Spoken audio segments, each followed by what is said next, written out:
welcome to our YouTube channel Senra Advanced Education. This is Computer Science of class 7th and today I am going to teach you lesson 5. Lesson 5 is editing and formatting in MS Excel. बच्चों आज इस lesson में हम MS Excel में editing और formatting करना सीखेंगे.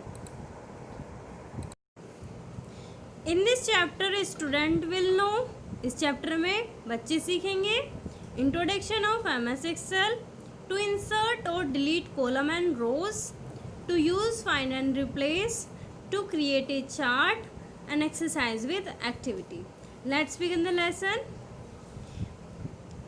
As you know already, the MS Excel software allow you to organize data into row and column in a worksheet. जैसा कि आप पहले से जानते हैं कि जो MS Excel है वो एक सॉफ्टवेयर है जिसमें हम डाटा को रो और कॉलम में ऑर्गेनाइज करते हैं, लिखते हैं, टाइप करते हैं एक वर्कशीट के अंदर.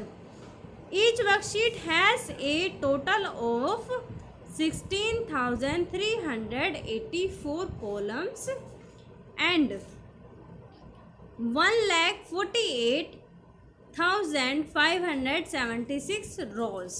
जैसा कि आप जानते हो कि प्रत्येक वर्कशीट में 16,384 कॉलम होते हैं एंड 1,48,576 रोज होते हैं.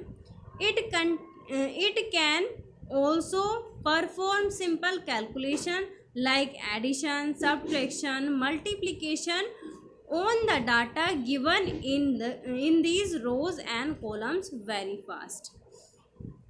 इसके अंदर हम सिंपल कैलकुलेशन जैसे एडिशन है, सब्ट्रैक्शन है या फिर मल्टीप्लिकेशन है, इसको हम कर सकते हैं. ये सिंपल जो कैलकुलेशन है, इस तरीके की कैलकुलेशन को हम MS Excel के अंदर कर सकते हैं. और इसके अलावा जो डाटा होता है multiplication etcetera on the data given in these rows, जो डाटा रोज और कॉलम में लिखा हुआ रहता है, उसकी हम कैलकुलेशन को बड़ी ही आसानी से और तीव्रता के साथ MS Excel में हम कर सकते हैं. This features of MS Excel is very useful specially in financial application. ये जो फीचर्स है, कैलकुलेशन का फीचर जो है MS Excel में, ये बहुत ही ज़्यादा यूज़फुल है, उपयोगी है, स्पेशली जो फाइनेंशियल एप्लीकेशंस होती हैं उनके लिए. It is very helpful for teachers compiling examination result. और इसके अलावा जो MS Excel है वो टीचर्स के लिए भी बहुत ज़्यादा हेल्पफुल है, क्योंकि टीचर्स को बच्चों के रिज़ल्ट को एक जगह करना होता है, इकट्ठा करके रखना पड़ता है, तो उसके लिए MS Excel बहुत ही ज़्यादा उपयोगी है, हेल्पफुल है. Cell and range references. In Excel cell are formed by the intersection of rows and column. Excel में जो सेल होती है वो रो और कॉलम का इंटरसेक्शन होती है. They are identify row by row and columns name. इनको रो और कॉलम के नाम से आइडेंटिफाई किया जाता है. जैसे row are numbered 1 2 3 4 and so on. जो रो होते हैं उनके नंबर 1 2 3 4 और इस तरीके से आगे तक होते हैं. Whereas columns are named alphabetically as ABCD and so on. Row जो होते हैं उनके नंबर 1 2 3 4 इस तरीके से आगे तक होते हैं, और जो कॉलम होते हैं उनके जो नाम होते हैं वो ABCD करके होते हैं. ABCD आगे तक एक्सेप्ट D तक होते हैं. ठीक. So what do A1, B15 और C26 रिप्रेजेंट इन एक्सेल. तो A1, B15 और C26 एक्सेल में क्या रिप्रेजेंट करता है?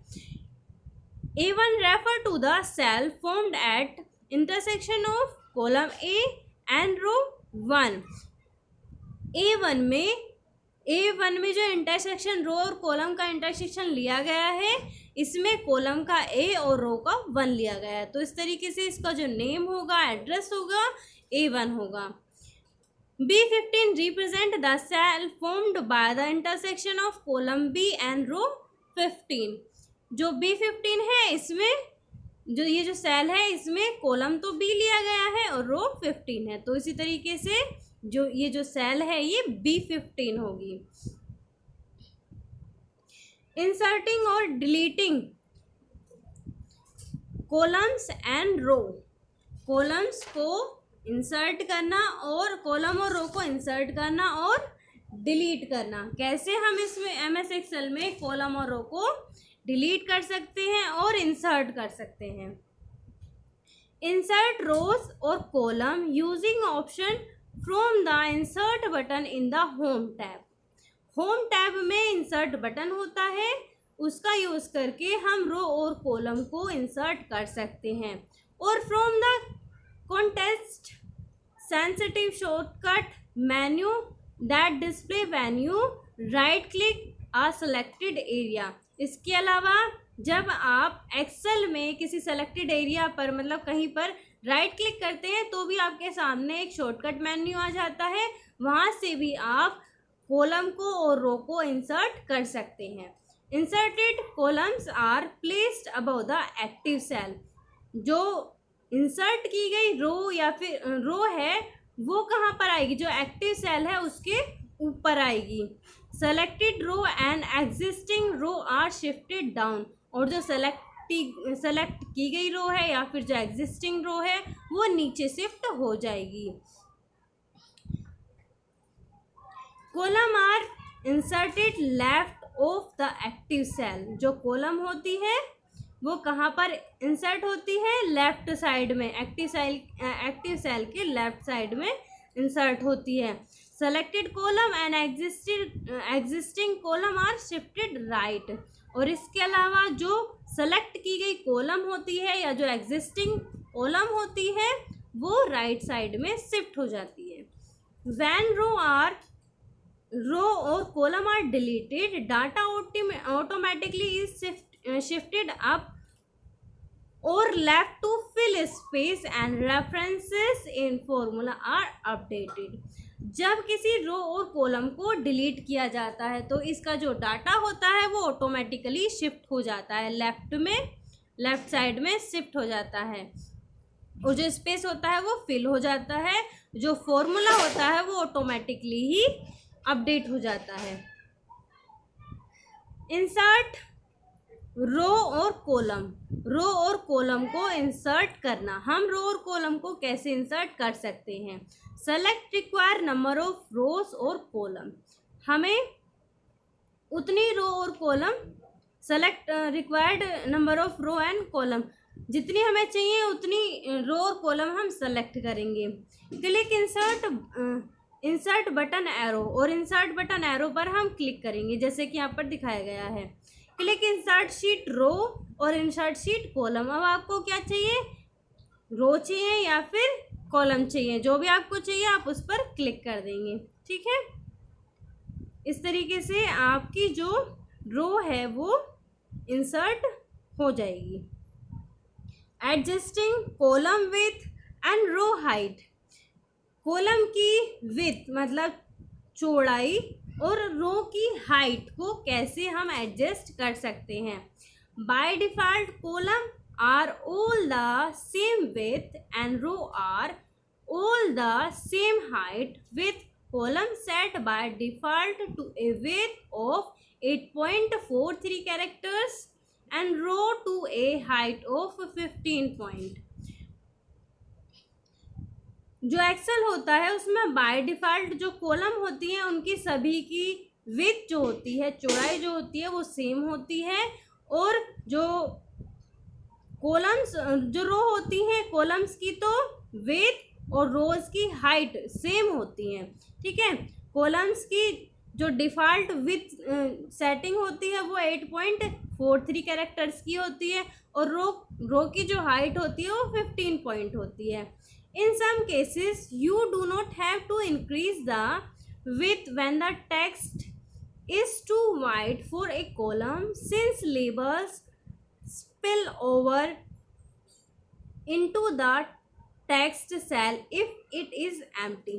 देखिए क्या होता है, मान लिया आपको जो टेक्स्ट है वो बहुत ज़्यादा बड़ा है और आपकी जो दी गई सेल है, जो डिफ़ॉल्ट सेटिंग होती है एक्सेल की सेल की कॉलम्स की, उसमें वो फिट नहीं आता है। तो क्या होता है, वो दूसरी सेल को ओवरलैप करता है, टेक्स्ट दूसरी सेल में पहुंच जाता है जो सेल खाली होती है। ठीक है, तो वहाँ पर अगर आप उस इंक्रीज जो विथ है उसको इंक्रीज़ नहीं करते हो और टेक्स्ट बहुत ज़्यादा बड़ा है, उस कंडीशन में ऐसा होता है, जो टेक्स्ट होता है वो खाली सेल में चला जाता है। Some column heading in the quotation are truncated because an empty entry exists in the column immediately। तो जो दूसरी कॉलम्स होती है, ठीक है, जो दूसरी कॉलम होती है, दूसरी कॉलम की जो हेडिंग होती है, जो भी उसके अंदर लिखा हुआ है, वो उसका लिखा हुआ जो होता है वो कट जाता है, वो दिखता नहीं है।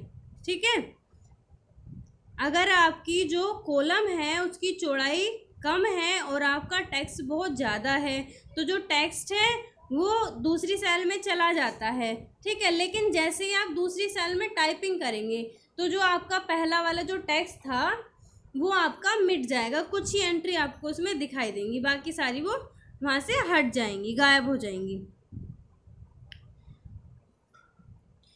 Excel automatically adjusts the height of row to accommodate the size of the text within the cell। जो एक्सेल होता है वो ऑटोमेटिकली रो की हाइट को एडजस्ट कर लेता है, टेक्स्ट के साइज के अकॉर्डिंग उसको एडजस्ट कर लेता है। Manually increasing the row height add more space between rows when which can be used to improve readability or as a design technique to draw attention to a series of cells। रो की height को बढ़ाना जिससे उसका जो text है वो जाए ना।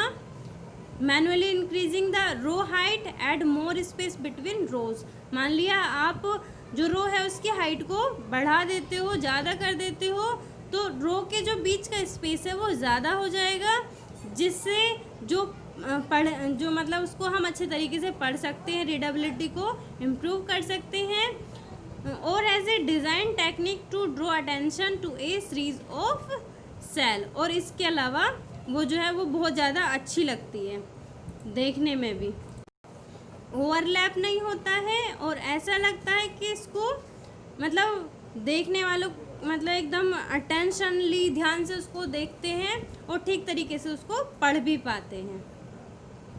Follow the step to increase और decrease column width. Column width को कम करना और बढ़ाने के स्टेप्स, किस तरीके से हम कॉलम विथ को बढ़ा सकते हैं या फिर कम कर सकते हैं। सेलेक्ट कॉलम्स, पहले कॉलम सेलेक्ट करेंगे, click format button in the cells group. अब हमें सेल ग्रुप में जाना है और फॉर्मेट बटन पर क्लिक करना है। क्लिक विथ, अब विथ पर हमें क्लिक करना है। देखिए ये सेल्स ग्रुप है, यहाँ फॉर्मेट लिखा हुआ है, फॉर्मेट पर क्लिक किया, कॉलम विथ पर क्लिक किया, टाइप डिजायर्ड विथ। अब हमें जितनी विथ चाहिए उतनी हम टाइप कर देंगे। 5.6 दिया गया है इसमें, जितनी भी हमें चाहिए अपने अकॉर्डिंग हम उसको टाइप कर देंगे और फिर ओके पर प्रेस कर देंगे। क्लिक ओके, ओके पर क्लिक कर देंगे तो हमारी जो कॉलम की विथ है वो बढ़ जाएगी। Follow the step to increase और decrease row height. Row height को कम करना और ज़्यादा करना, किस तरीके से हम कम ज़्यादा कर सकते हैं। सेलेक्ट रो, सबसे पहले जिन रो की हमें हाइट को इंक्रीज या डिक्रीज करना है उनको सेलेक्ट करना है। Click format button in the cells group, cells group में जाना है और फॉर्मेट पर क्लिक करना है। सेम वैसे ही जैसे हमने कॉलम्स की विड्थ बढ़ाई थी। क्लिक हाइट, अब हमें हाइट पर क्लिक करना है, रो हाइट पर क्लिक करना है। टाइप डिज़ायर हाइट, अब हमें हाइट जितनी हाइट चाहिए उतनी हम हाइट यहाँ पर टाइप कर देंगे। देन क्लिक ओके और उसके बाद ओके पर क्लिक कर देंगे। इस तरीके से हमारी रो की हाइट बढ़ जाएगी। बच्चों इस वीडियो में इतना ही, ये था लेसन का फर्स्ट पार्ट। सेकंड पार्ट लेकर आएंगे जल्द ही। Thank you very much. Video अच्छी लगी हो तो वीडियो को लाइक करना और हमारे चैनल को सब्सक्राइब करना ना भूलें।